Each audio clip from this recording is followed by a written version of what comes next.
And the other thing is I've never really dated someone who has kids before. So like, how big do you go for Father's Day for someone who you're not married to, but you're dating and they have kids, like, and they're not your kids? I don't know, guys. I'm figuring it out. I'm figuring it out as I go along.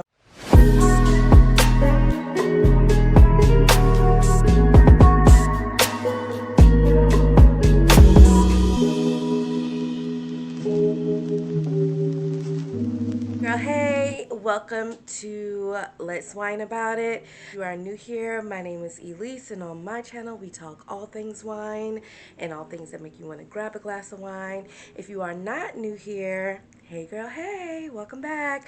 Okay, so as you can see, this video is a little bit different. I'm kind of just, you know, kicking it. I got my coffee. It's early morning. I have been, and you may hear it a little bit in my voice, I've been sick for the past week. I've been traveling for like 2 weeks, going back to my hometown I had my high school reunion, and then my mom hurt her back a few weeks ago, so I went to Savannah for that. So just a lot of back and forth traveling and getting sick and blah blah blah.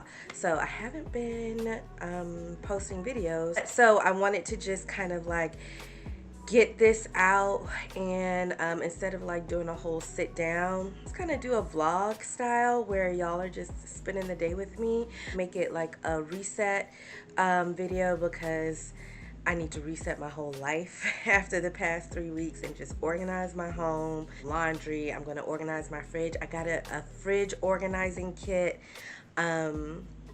Pick up some new bottles of wine I've been wanting to check out, so I'll take you guys with me to do that. And then I'm just really going to be chatting it up with y'all, so kind of like a girl talk but on the move, and you know, just chatting with y'all. There's a couple things that I wanted to talk to y'all about. So instead of the formal sit down, we'll just be spending the day together. So yeah. Y'all, I am so ashamed. Look at the inside of my luggage. I've never packed like this before, but when I was leaving, I had already started getting sick, and so I literally just threw all my crap in here, unorganized, just on top of each other. So yeah. Okay, so I'm in my laundry room slash garage. I'm putting all my suitcase clothes in the washing machine. Y'all, I had to go ahead and change the shirt that I had on, because like this sickness is still like leaving my body and I'm burning up, and I know it's not that hot. Like, if you've ever been in my house, I keep it on like 68 degrees. Like, it's always freezing in here. So I'm not gonna touch my temperature because I already know I have it way too cold in here, but I'm like dying, burning up. And if I wasn't recording this video, I probably would not have this shirt on at all. So, little life update, and I hope you guys can hear me over this washing machine. But I've been dating this guy, and I say dating like we have gone on dates together. So not a boyfriend, not anything like that. I would say we started going on dates like maybe a month ago. So we've gone on like maybe 1, 2,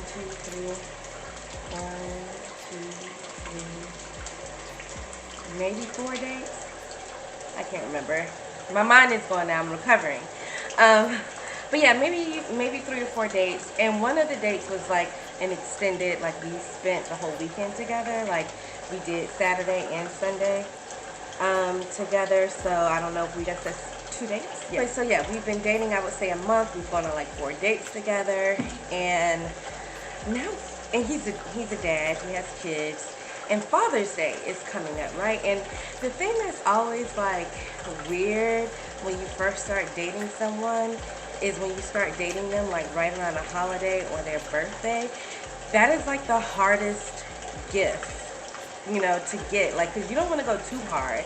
Like, do you just get a card? Do you get a gift, like a gift card? And how well do you know them to get like something that they'll actually like? Um, and the thing is, like, my love language is not gift giving. And the crazy part is, I feel like I'm constantly like dating guys whose love language is gift giving, and they won't admit that though. Like anytime I ask a guy that I'm dating, what's your love language, it's never gift giving. Like, that's never important to them, but it is. Like, all of them really enjoy receiving gifts and giving gifts too. Like, I've only like dated one guy that wasn't like a gift giver. I'm more of a acts of service and quality time. So instead of a gift, like, let's do something. Let's like go on a trip. Let's go to an event or a festival, or like just have an experience that is something that I would enjoy, that's personal, or like, you know, give me a day, like maybe send me off to the spa. That is the gift for me. But the dudes that I typically like date, like, they're gift givers. And this guy in particular, I mentioned that I was like really into like home organization, and like the next day he sent me like this fridge organization kit, which y'all see probably. I'll probably put that in the video. So I'm starting to organize my fridge so I can be like a real like blogger and has like the nice organized refrigerators. So now it's like Father's Day is coming up. He has kids. I feel like I should be getting him something. I did get him something, but like, it was like torturous. Like, how big do I go? How, you know, and I'm looking at like, how much is that fridge organizer? Like, should it be more or less than the fridge organizer he got me? Like, what should the card say? Like, these aren't my kids. Like, the thing that makes it a little bit more complicated is because I do know him. I've known him prior to us like dating. Do I like take into consideration the years that I've known him before that, and should the gift equate to the years of how long I've known him, or like what? Like, I don't know. When you first start dating the guy, it's only been a month that you all have romantically gone out on dates. Like, what do you do? What do you get? I may have gone too big, maybe I went too light, but what I ended up getting him was some cologne. I don't know if he watches this. I don't know if he'll see this, but I'll post this after Father's Day anyway, so he would have already received it. I bought him some cologne, some Dolce & Gabbana cologne. So it's not cheap. It's not expensive. I mean, it's not cheap. I don't know. I don't think it's too much. I know he's really into cologne.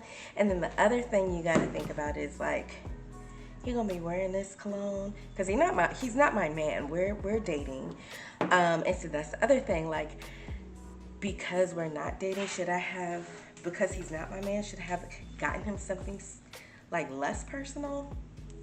I don't know. And is cologne personal? And do I care? I kind of don't care if he wears it other places besides me, you know. I think it's nice. I think it's a nice cologne. It smells good. If this does turn into something, then, you know, he'd be wearing it for me. If not, then, you know, a nice young lady bought him a nice bottle of cologne, and it is what it is. That's kind of how I feel about it. But I don't know. What do y'all think? Like, how big should you go, like, a month in? And maybe like the number of dates really matters more so than how long. Because like, if you've been dating a month and have only gone out like once or twice, that's a little different than if you've been dating a month and have gone out like 4 times. And y'all speak on the phone every day. And the fact that I knew him before we started dating, like, I feel like all of that plays into it and kind of elevated the gift. But I don't think it's like too crazy. Like, I just got him the bottle of cologne. I think like if we were dating and he was my man, it probably would be like, you know, the cologne, and maybe I'd take him to dinner or, you know, something like that. And the other thing is, I've never really dated someone who has kids before. So like, how big do you go for Father's Day for someone who you're not married to? but you're dating and they have kids, like, and they're not your kids. I was just thinking about it. Like, if I was celebrating his birthday, I would do like the cologne and the dinner. But then, like, you know, I don't know. I don't know, guys. I'm figuring it out. I'm figuring it out as I go along. But we'll see. We'll see how he likes the gift. He might not even like the scent of it, but I thought it smelled really good. The other thing though is I did pick it out while I was a little stuffy from being sick. So it would be crazy if, like, once I'm all cleared up and he puts it on and I'm like, it's terrible. I mean, if he doesn't like it, I have a gift receipt. He can return it. I wouldn't be offended in the least. The thought that counts, right? And this is why I'm not like a gift giving person. Like, I'm like, you know, let's spend time together. Let's do something exciting and fun together. Let's, like, share an experience. Like, that is more memorable to me than a gift. But yeah, we'll see.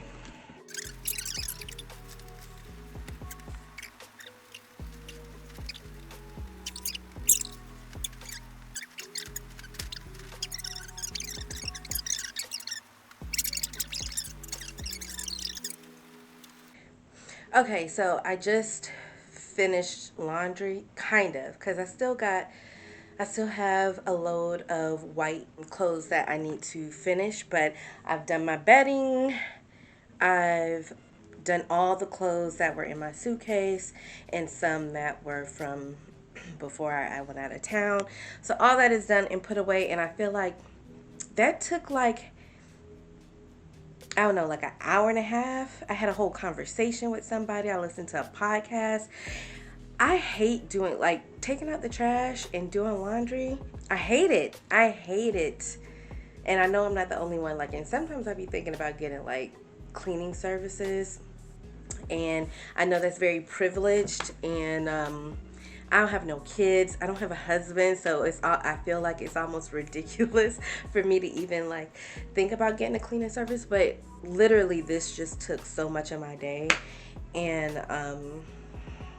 who has the time? I work hard Monday through Friday. Like, I don't want to have to come and, like, spend my off time, like, doing laundry. Although it does allow me a good bit of time to get caught up on all my podcasts. And I was just listening to one, Higher Learning. If y'all are not listening to that, go check them out. I was listening to this story on there about Sukihana. I have no idea. I have no idea who she is. She does not pop up on my algorithm. Apparently, this rapper, I think he's a rapper, I'm not sure. I think he's a rapper. Like, just open mouth kisses her without any, like, warranted, no, she didn't ask for it, in public, on camera. He kisses her. And apparently there's the debate about whether or not he was wrong, because apparently she is, like, very sexually overt kind of personality. And I will say, like, I did take a little time and, like, Google her and, like, pull up some of her stuff.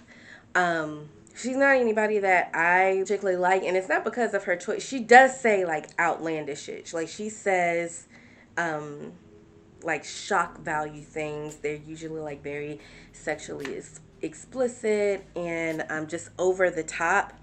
But I would say I don't like her or her personality, because I know that she's doing this for social media. Like, I don't believe that that is actually that she likes that, or that's what she's about. I think she's doing it to be internet famous. It's like people doing extreme things to get views and clicks and get money and become popular and famous on the internet. And it's like the most extreme things are getting these people, you know, famous, and they're willing to do it. And I just see it just real Black Mirror stuff is going on in my head every time I see people do crazy stuff like Sukihana and her whole persona. Like, this is just like the beginning of wild internet stuff happening. So he has a video of her like twerking while she apparently is getting an abortion, and she's saying sexually explicit things.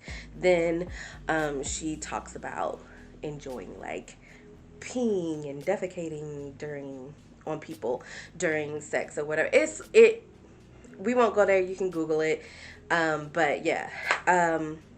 But apparently, because of the way that she talks and presents herself, people have like taken liberties with her.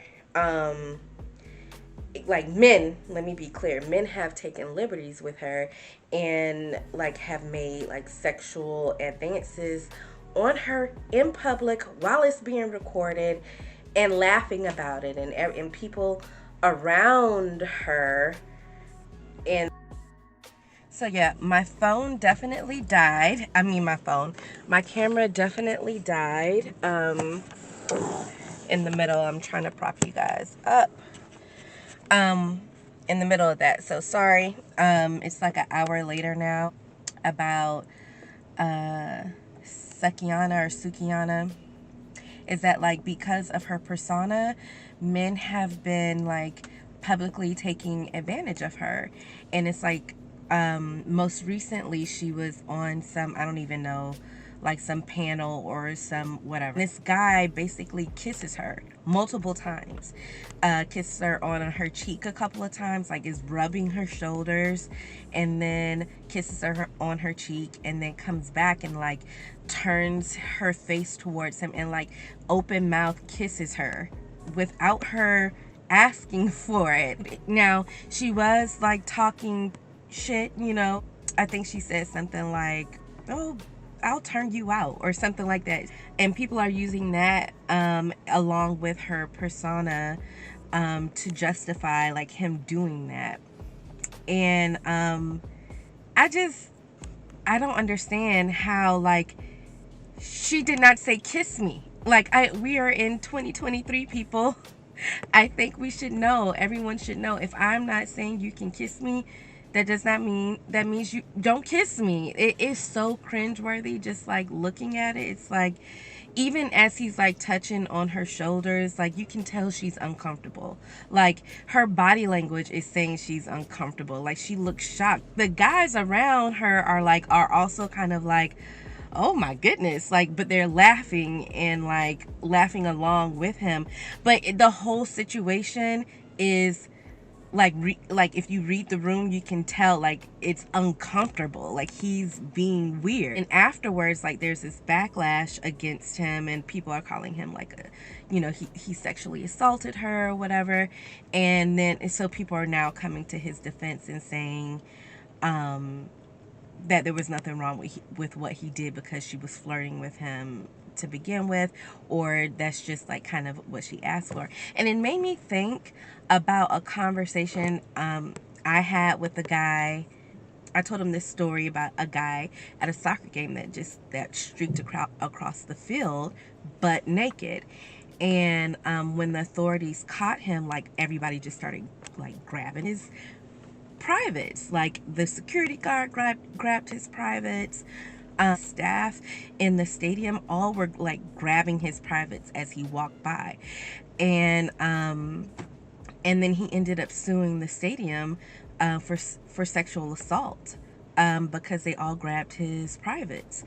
And the guy was like, hell yeah, like, they clearly violated that man. How dare they grab his penis? And I'm like, well, he was butt naked. And he was outraged. He was outraged at the thought that just because this man ran across this field in front of all these people butt naked with his penis out, that other people thought they had the right to grab his penis. And I'm like, exactly.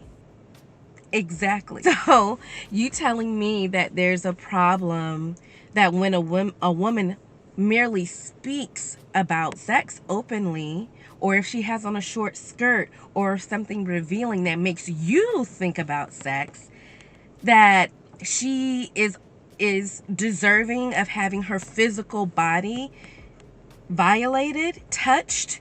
She's asking for it because of the way that she's speaking. While this guy who is butt naked, who runs across this field publicly, he, it's outrageous to you that anybody would touch his private area, even though he's butt naked. Like, the difference is that we have objectified women. We, in a way that we don't objectify men.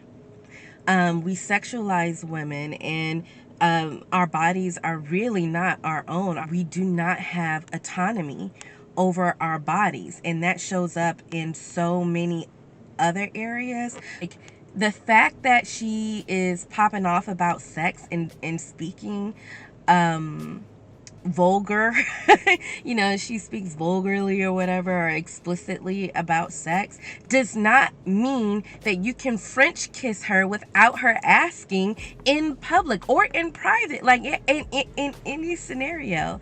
And so the mere fact that men are like sitting up here having debates because she said something sexually explicit before, like, that gave that dude the right to kiss her, is wild to me. Is wild.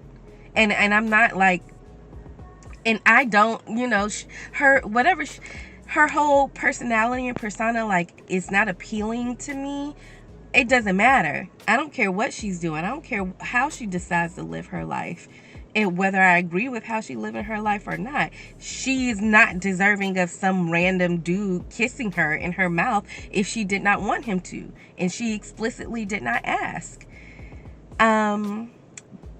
Yeah, that's just wild. That's just wild to me that we're having that conversation and that debate in the year of our Lord and Savior 2023.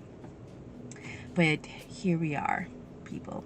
All right, so I am on my way to drop off some recycling, some wine bottles. Which is another thing, a pet peeve. Why doesn't the recycling pick up glass? Like, I have to drive all the way down to the recycling center to drop off glass products. But I'm going to drop those off, and then I am going to go re-up wine.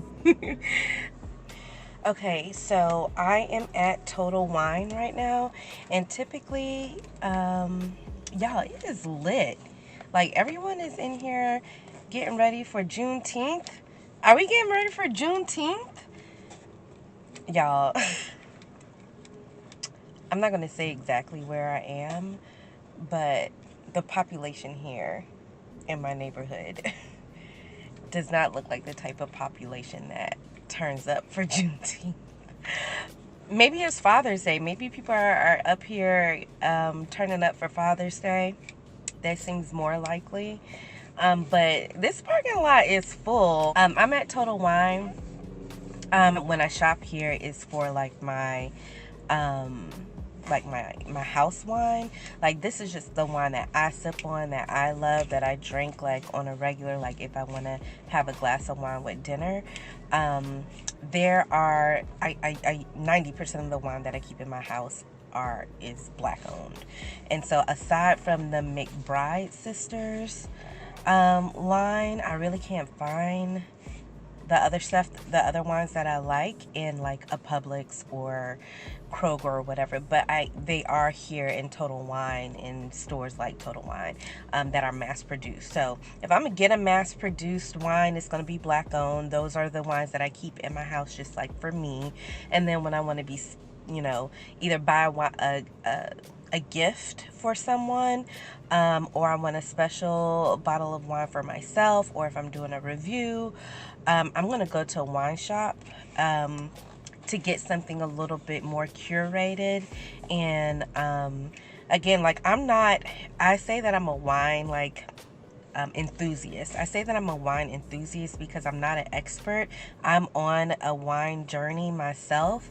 I probably know more like than the average person maybe, but I'm by no means an expert. So I'm continually like trying to grow, and so part of my growth is going to wine shops and talking to shop owners and things, and getting their recommendations and learning that way. So I always recommend doing that. But again, today is just to re-up at the house, just for like wine that I want to have with dinner or just to sip on while I'm watching TV.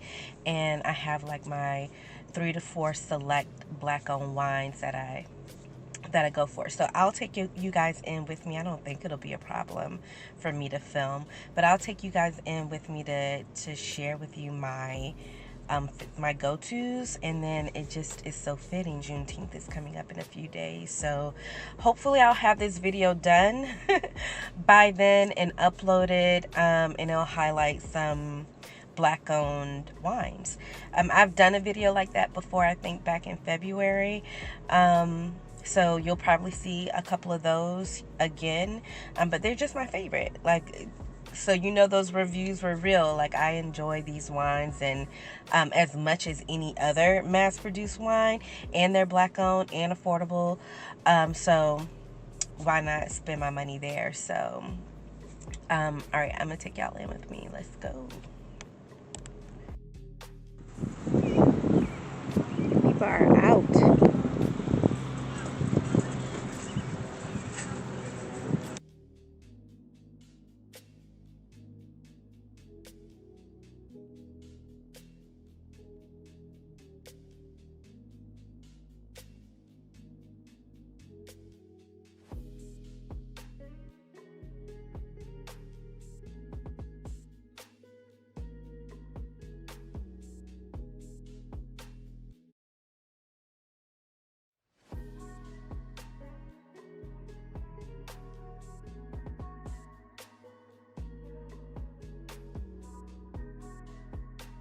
Look how crowded it is in this parking lot. Like, why are all these people here?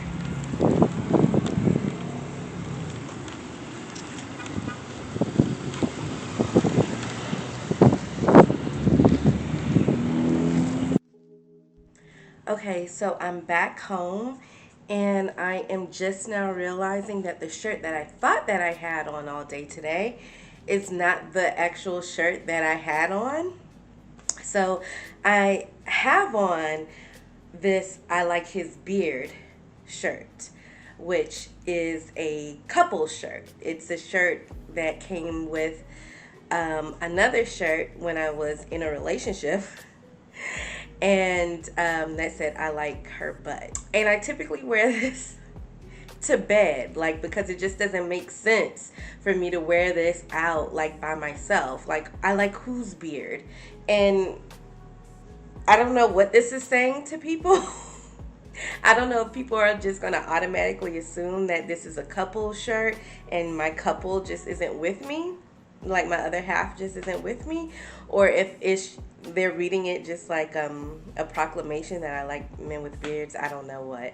But I just came from my high school reunion, and a couple people asked me, why are you still single? Now thinking about it, maybe it's because I'm going out with like shirts like I like his beard. So I'm just gonna chill out on the couch real quick because I just need to, I've been running errands, and I just need to like chill.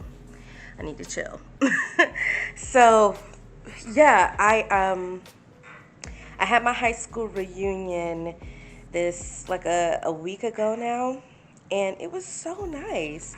I'll put some clips in here for you guys to check it out. Everyone looked so nice. It was an all-white party. It was a 2-day event, but the like main event was an all-white party, and which I hate. I hate all-white parties. If y'all are thinking about having an all-white party, don't invite me. I don't know. I just don't like it. It's rarely, like, I don't know. Anyway, but this turned out nice. I actually found some dresses on Amazon last minute. So it all worked out. It really did make me like reflect back on what I was doing 20 years ago.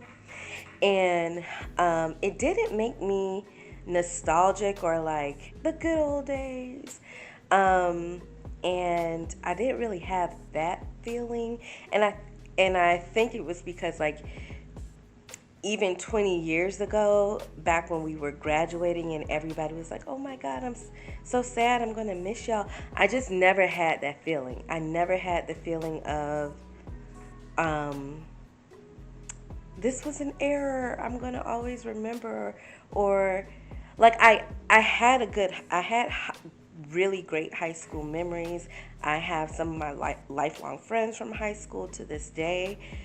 But it was kind of like, even then, I knew this isn't it, I guess. Like, I knew what was coming was going to be even better. So I think I was more so excited for what was coming than like reminiscent or sad about what I was leaving. And so just never felt like sad. Now, when I graduated from college, that was like sad. Like, that was like, I knew that I was leaving an era of life that would be unmatched. And not that life isn't going to get better than that. It's just it was such a unique and defining experience. I knew that it was something that was memorable. So when I was graduating from college, I definitely got that, you know, sad, this is an end of an era feeling. And I don't know how to like, I don't know. I'm not using the right words to describe it, but I know that I wasn't feeling the same kind of emotion that other people were feeling, or other people in general feel about, like, when they think about high school. Like, I don't think about high school as the good old days. They weren't bad days, but they aren't my good old days. So yeah, going there was just like, oh, it's good seeing y'all. It was really good seeing y'all. I'm glad everyone is doing well. We had a good time. Um, it was a good vibe. But yeah, so that was my high school reunion, and I will say this: I'm a meal prep, and that's probably gonna be the end of the vlog for today. But looking back 20 years, I just want to say to myself that I am proud. I'm proud of you, girl. Honestly, like, I, I did reflect on just my growth and the person that I have become. I'm just thinking of the me I was when I started college, the me I was when I graduated, the me I was like 6 years ago, the me I am now. And she's just a more self aware woman. Um, there's a higher level of accountability, a higher level of patience for myself, patience for other people. That's kind of like the biggest thing, like, that I see like growth in for myself, is my level of patience, patience for things to come. I'm a planner. I think I've said that in other videos, but I love to plan things. I love to like, I look forward to things a lot, but that kind of characteristic can also bring about anxiety. It can bring about like self-reflection and comparison, um, comparison for myself and comparison to other people, instead of just accepting yourself for who you are in this moment, accepting others for who they are in the moment. We're all just like humans, like trying to figure it out. We're all just trying to figure it out. And, there have been things that have happened this year alone that typically would have been like, I would not have been able to see all the other beautiful things that are happening this year, and how fun this year has been already, because of this one thing that is not perfect right now. And that would have caused like the at least 6 years ago to be like stressed out and panicking. Um, that I'm just kind of like moving with the ebb and flow of this situation. I'm doing what I can do, and the rest is literally like up to God. I've been prayerful about it. And then I just know, just from experience, that if I am faithful and I am doing what I can do about the situation, it's going to be okay. It's going to be okay. So that is like huge. That is a huge difference from, you know, 17-year-old Elise to now. And I'm grateful for that. Anyway, that's it, guys. Thank you all for spending the day with me, cleaning up and running errands. And I'm about to cook this food, so I think I'll probably get some shots of that. Um, and then yeah, if your 20-year reunion has come up, how that affected you, like how was it? Like a lot of my friends, a lot of people did not even go to their 20-year reunion or don't care to go. Like, did y'all go? Did y'all like it? What are your thoughts? Do y'all understand what I mean when I say I didn't have like that feeling, or am I like the only one? So leave your thoughts, leave your comments in the comment section. And like and subscribe if you haven't already. If you made it all the way to the end of this video and you ain't like it yet, just stop what you're doing right now and hit that like button, share, and subscribe. And I'll see y'all the next video. Peace and cheers.